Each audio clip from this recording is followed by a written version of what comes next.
Here on the right, near the back of Colonel Grijaldo.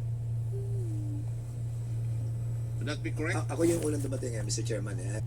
When I talked to him before he came in the room, Colonel Garma at most alhatisting. So sabi ko, sige, total, normal naman yung vetting na ginagawa natin, kinakausap natin. So we talked to him and sinabi ko kay Colonel Garma, can he corroborate your statement?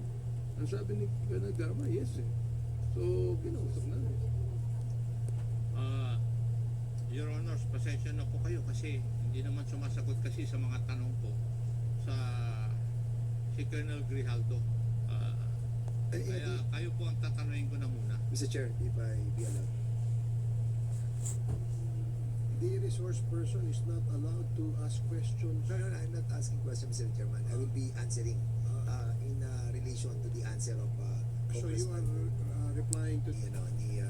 Talaga yung nag-approach sa amin. Right, yung pangalan po ng lawyer, si Attorney Victor. Nakalimutan ko po yung apelido. Attorney Kilang and Attorney Kumigat. Yes, ako. Ang sabi nila, kasi kung matatandaan niyo po, yung ating na ginawa po ni Colonel Garma was given to us on the day itself. And then, nung binabasa po natin, sabi natin, Victor, oh, tama-tama, andyan si Grijaldo sa likod. Bakit hindi natin siya imbitahan doon sa room doon? So, basically, hindi naman po siya ganun kalaking issue. As a matter of fact, Mr. Chairman, hindi nga tayo, which I did together with, sabi niya, wala po. So, basically, doon po umikot yung aming usapan. Siguro maabot po yun ng mga less than, and the CCTV can prove na talagang hindi po kami nagtagal sa loob. At at the same time po, pag tinignan niyo po yung kwarto dyan, kahit punta po natin lahat, napakaliit po ng kwarto. At sa labas po ng kwarto, marami pong mga tao nandun. So kung nagkaroon po ng coercion, nagkaroon po ng harassment, nagkaroon po ng forceful